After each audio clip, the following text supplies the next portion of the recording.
सभा में जमकर हंगामा हुआ। दरअसल बीजेपी विधायक के विवादित बयान पर सत्ता पक्ष और विपक्षी दलों के बीच बहस हुई। कांग्रेस विधायकों ने कहा कि बीजेपी विधायक बोल रहे हैं कि मुसलमानों का वोटिंग अधिकार खत्म कर देना चाहिए। वो क्या लोकतंत्र की हत्या करना चाहते हैं? वहीं सीपीआईएम के विधायकों ने मांग की है कि नीतीश कुमार को इस पर चुप्पी तोड़नी चाहिए। इसके साथ ही विपक्ष ने इस पर विधानसभा में बयान पर बहस करने की मांग की। इस पर विधानसभा अध्यक्ष ने कहा कि ये अच्छी बात है कि सभी की संविधान पर आस्था है। उन्होंने कहा कि इस धरती पर जिसने जन्म लिया है, चाहे वो किसी भी जाति धर्म का हो, उसका समान अधिकार है।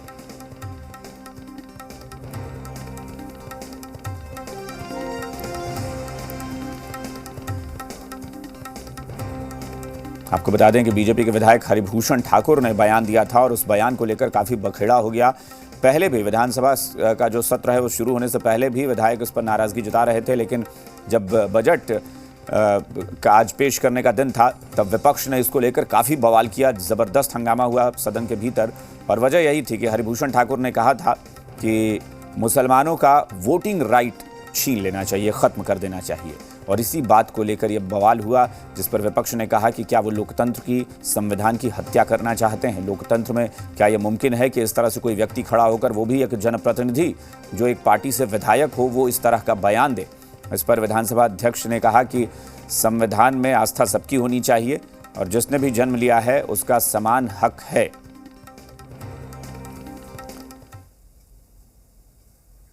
इतना कुछ हंगामा हुआ, लेकिन बीजेपी विधायक हरिभूषण ठाकुर ने अपने बयान पर सफाई भी दी और उन्होंने कहा कि मैंने उन मुसलमानों के बारे में बोला था, अब्दुल कलाम, अब्दुल हामिद, बिस्मिल्लाह खान जैसे मुसलमानों के बारे में मैंने ऐसा कुछ नहीं बोला है।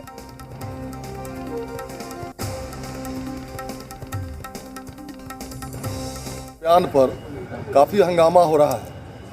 मैंने जो बयान दिया था कि इस देश में अब्दुल हमीद, कलाम साहब जो राष्ट्रपति भी बने, ऐसे मुसलमान जो हैं वो पूजनीय हैं, लेकिन जो खाते हैं इस देश का, गाते हैं दूसरे देश का, वैसे मुसलमानों के प्रति मैंने बयान दिया था कि उनकी मतदाता राइट को खत्म किया जाए। और जो राष्ट्रवादी हैं, अब्दुल कलाम हैं, हमीद हैं, बिस्मिल्लाह खां हैं, वैसे। और इस वक्त बड़ी खबर आ रही है, विपक्ष जो है वो विधानसभा मार्च कर रहा है। वो मार्च के लिए निकल चुका है। तस्वीरें सीधे आपको पटना से दिखा रहे हैं।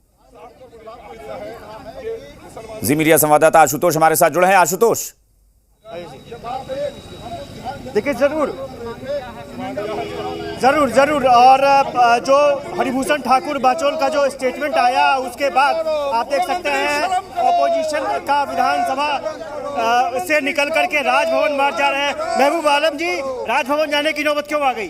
राजभवन जाने की नौबत इसलिए आई कि मुसलमानों के विरोध में उसकी नागरिकता छीनने के लिए और दोयम दर्जे का नागरिक बनाने के लिए जो बयान दिया, उसके खिलाफ हम लोगों ने कार्यस्थान प्रस्ताव लाया। कार्यस्थान प्रस्ताव पर गौर करके उन्होंने सदन को स्थगित करके, समझ गए, कार्य मंत्रणा की बैठक हुई। कार्य मंत्रणा की बैठक में अध्यक्ष महोदय ने कहा मैं विधायक से कैफियत पूछूंगा, कैफियत पूछ के जो बात होगी वो सदन को जानकारी दूंगा, तब इसकी चर्चा होगी। लेकिन सदन को गुमराह करके अब दो विधायक की बात करते हैं और बचौल को खड़ा करके ऐसा बयान देते हैं कि उन्होंने वो बयान नहीं दिया है। अच्छा। हम लोगों ने मांग की आप वीडियो देख लीजिए। उन्होंने कहा कि वीडियो नहीं चलेगा सदन के अंदर। हमने कहा कि 2 मिनट बाहर जाके देख लीजिए सर। मुख्यमंत्री भी थे, उनसे भी आग्रह किया हम लोगों ने, लेकिन हमारे आग्रह को नहीं माना और तानाशाही रवैया अपना के सदन चलाने की कोशिश की। इसलिए हम लोगों ने सदन का बहिष्कार किया और राजभवन का मार्च किया। ललित यादव जी, क्या नौबत आन पड़ी? आप लोगों को राजभवन जाना पड़ रहा है। देखिए, जहां संविधान का हनन हो, जहां संविधान को मानने वाले लोग संविधान के विरोध में काम करें, और खास करके आज जो विधान परिसर में जो हम सदन में शपथ लेते हैं और ऐसे लोगों के द्वारा बयान दिया गया है किसी खास समुदाय के बारे में और ऐसा गंदा बयान दिया है, उसका हम घोर भर्त्सना और निंदा करते हैं। और हम लोगों ने सदन में भी मांग किया कि इस पर बहस कराया जाए, लेकिन अध्यक्ष महोदय ने बोले उनका सफाई लेके और उस पर हम कार्रवाई करेंगे। और खास करके हमको तब आश्चर्य हुआ जो अपने आप को सेकुलरवाद कहते हैं, ये नकली सेकुलरवाद माननीय मुख्यमंत्री जी सदन में बैठे रह गए और विधायकों का ये जोरदार हंगामा होते रहा। सदन में बहस की मांग किया गया, सदन में बहस नहीं कराओगे, कम से कम उस बयान को सुनवाओ जो विधायक जी ने बयान दिया है।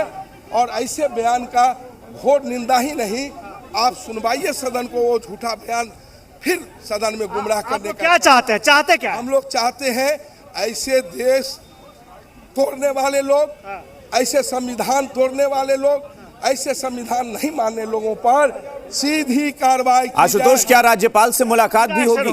सीधा एक्शन हो, तो कार्रवाई की जाए। आपको तस्वीरों में हम दिखा दें। नहीं, अभी वहां पर जा रहे हैं अचानक सुरेंद्र यादव जी है। सुरेंद्र यादव जी, सब लोग अच्छा विधायक जी, आप ये बताइए कि स्पीकर साहब ने तो बोल दिया कि विधायक अपना पक्ष रखें और विधायक ने अपना पक्ष रख दिया है। विधायक ने सदन में सरेआम झूठ बोला है।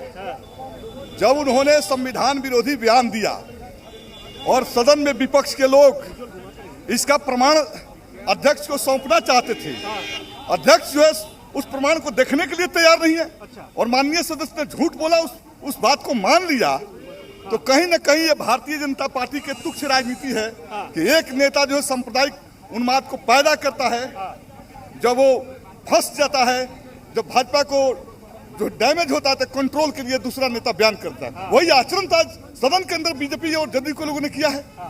और इसलिए हम चाहते हैं कि माननीय सदस्य के विरुद्ध जो है निंदा प्रस्ताव आए, सदन में चर्चा हो और मत विभाजन होना चाहिए। मत विभाजन होना चाहिए। अख्तरुल साहब, स्पीकर साहब ने तो कह दिया कि भाई विधायक जी खड़े होकर के आप अपना पक्ष रख दीजिए, और उन्होंने अपना पक्ष रख दिया। क्या अपना पक्ष रख दिया? जब सदन ने ये कहा कि ये तथ्य को बिगाड़ कर बोल रहे हैं और वीडियो फुटेज है, उनका पूरा बयान ऑन रिकॉर्ड है, तो ऑन रिकॉर्ड जो बयान है, कार्य मंत्रणा समिति की बैठक में भी हम लोगों ने कहा कि भाई उसको बुला के देख लीजिए। आप कार्य मंत्रणा समिति की बैठक बुला लीजिए, आप स्वयं उसको देख लीजिए। अगर उनका यह बयान जो इस वक्त भ्रमित करा रहे हैं वो हाउस में, और पिछला दिया गया बयान अगर एक हो जाएगा तो कोई बात नहीं, अगर गलत कहा है उन्होंने तो ऐसे लोगों पर कार्रवाई होनी चाहिए, निष्कर्ष क्या होना चाहिए। आपको तो लगता है कि निष्कर्ष निकलेगा? कुछ निष्कर्ष निकलेगा।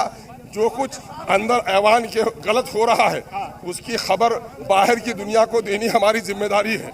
अगर सदन में बात न सुनी गई तो हम गवर्नर हाउस मार्च कर रहे हैं और राज्यपाल के हम राजभवन मार्च कर रहे हैं, जो हमारे संविधान के संरक्षक भी हैं। अब वो इस पर क्या कार्रवाई कर रहे हैं? समय मिला है क्या वहाँ से? बिल्कुल समय मिला है, तभी जा रहे हैं हम लोग। चलिए, तो आप देख सकते हैं तस्वीरों में यहाँ पर बिल्कुल, यानी आशुतोष, राज्यपाल से मुलाकात का वक्त मिल चुका है, मुलाकात भी होनी है। राजभवन नहीं, राज्यपाल से समय मिल चुका है क्या ललित जी? निश्चित रूप से हम लोग महामहिम राज्यपाल जी को संवाद भी अपना हम लोग भेज चुके हैं। वहां से हम लोगों को बुलाहट भी आ चुका है। हम लोग उसी के समय के अनुसार जा रहे हैं। राज्यपाल से समय मिल चुका है और आप देखिए पैदल मार्च, बहुत कम तस्वीर देखने को मिलती है। पैदल मार्च हो रहा है और विपक्ष का पैदल मार्च हो रहा है, और स्वाभाविक तौर पर हरिभूषण ठाकुर बाचोल का जो स्टेटमेंट था उस स्टेटमेंट के खिलाफ यहाँ पर विपक्ष का पैदल मार्च हो रहा है। और विपक्ष के नेता यानी विधायक ये चाहते हैं कि हरिभूषण ठाकुर पर कार्रवाई हो, एक्शन हो, क्योंकि उनका स्टेटमेंट विभाजनकारी है और वो कभी भी बर्दाश्त नहीं करेंगे इस परिस्थिति को।